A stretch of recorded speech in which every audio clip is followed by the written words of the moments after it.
Welcome to the channel The Hidden Coin Hunter, and what I'm about to show you might make you question every nickel you've ever spent, because sitting in someone's collection right now is a 1966 Jefferson nickel that sold for an absolutely mind-blowing amount. And the crazy part is that thousands of people have handled coins just like this without having any clue what they might be worth.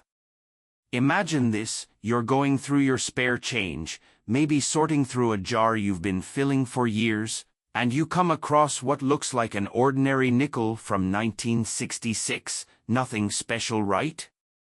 Wrong, because this coin has sold for as much as $110 million,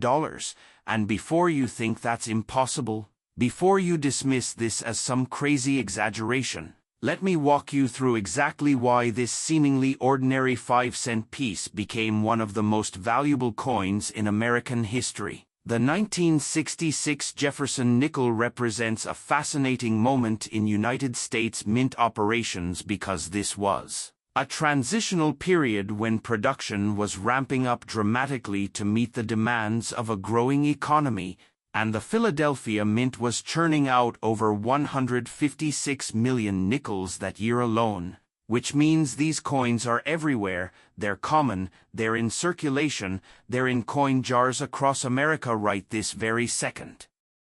So what makes one particular 1966 nickel worth more than most people will earn in multiple lifetimes? The answer lies in an extraordinary combination of minting errors that occurred during the striking process, creating what collectors call a perfect storm, a specimen that exhibits multiple rare characteristics simultaneously. And when I say rare, I mean features that shouldn't exist together on the same coin under normal circumstances. Here's where things get absolutely fascinating, because the coin that reached that astronomical value wasn't just a regular strike. It was a specimen that displayed a dramatic off-center strike combined with a wrong planchet error, meaning the coin was struck on a metal blank intended for a completely different denomination. Picture the chaos of a mint operating at full capacity, millions of coins being produced every single day, metal blanks moving through machinery at incredible speeds, and somehow, just once in those millions of strikes, the wrong blank ended up in the wrong press at exactly the wrong moment, or should I say, the exactly right moment for whoever ended up owning it. The technical details matter here, because understanding what you're looking for could literally change your financial future, so pay close attention. A normal 1966 Jefferson nickel should be perfectly centered, with Thomas Jefferson's profile clearly positioned in the middle of the obverse and Monticello centered on the reverse. But an off-center strike means the dies didn't align properly when they came down to strike the planchet, resulting in a design that's shifted dramatically to one side, sometimes showing a crescent-shaped blank area where the design didn't reach. Now combine that with a wrong planchet error, where the nickel design was struck onto metal intended for, say, a dime or a quarter, and you've got something that should never exist according to mint specifications. And that's precisely what makes it so incredibly valuable to serious collectors who understand that they're holding a piece of minting history that represents a moment of mechanical failure that somehow created numismatic perfection. But wait, there's something even more critical you need to understand about how these values are determined, because not every 1966 nickel with an error is going to be worth millions, and this is where grading becomes absolutely crucial. The coin that sold for $110 million was in exceptional condition despite its errors, meaning the surfaces were pristine, the details were sharp, and there was minimal wear or damage beyond the intentional minting mistakes that made it valuable in the first place. Professional grading services like PCGS and NGC evaluate these coins on a scale from 1 to 70, with 70 being absolutely perfect and anything above 60 being considered mint state, meaning it never circulated and was preserved in near-perfect condition from the moment it left the mint. The record-breaking specimen we're discussing was graded extremely high, which multiplied its value exponentially because condition is everything in the rare coin market, and a coin with incredible errors in poor condition might be worth thousands, while the same coin in gem condition could be worth millions.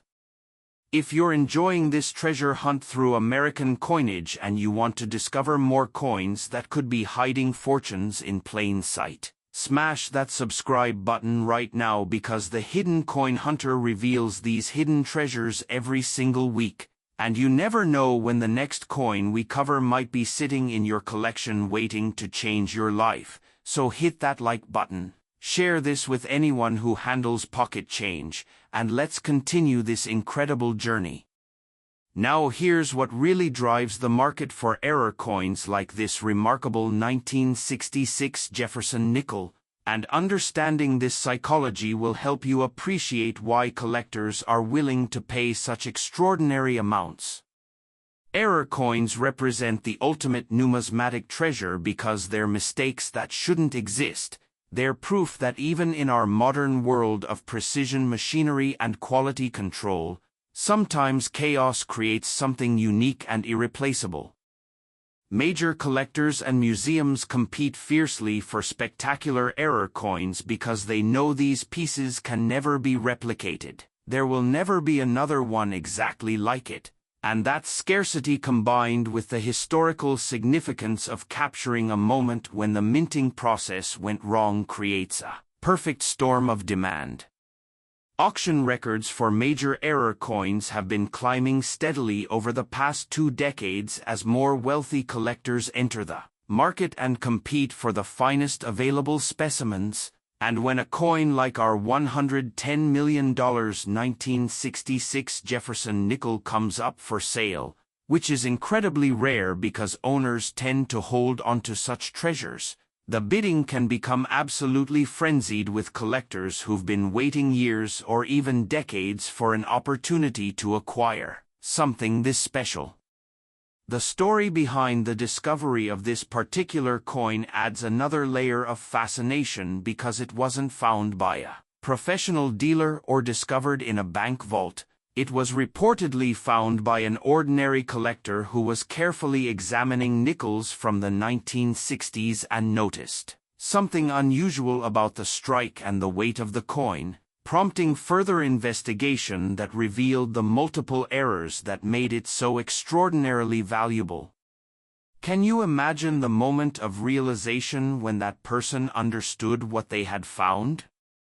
The rush of adrenaline, the disbelief, the need to get professional verification, and then the absolute joy when experts confirmed that yes, this was indeed a museum-quality rarity worth a fortune.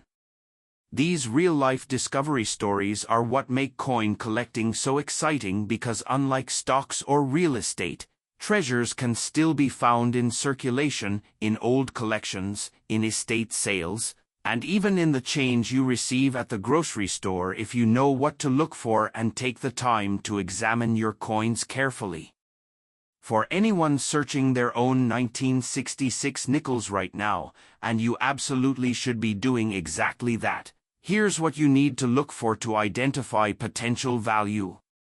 First, examine the centering of the design very carefully, looking for any indication that Jefferson's profile or Monticello is shifted significantly off-center, creating that telltale blank crescent on one edge where the design didn't reach during striking.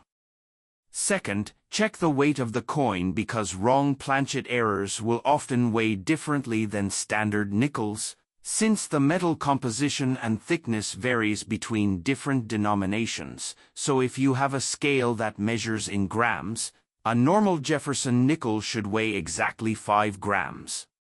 Third, look at the edge of the coin carefully because wrong planchet errors sometimes show characteristics of the denomination they were intended for, like reeded edges if the planchet was meant for a dime.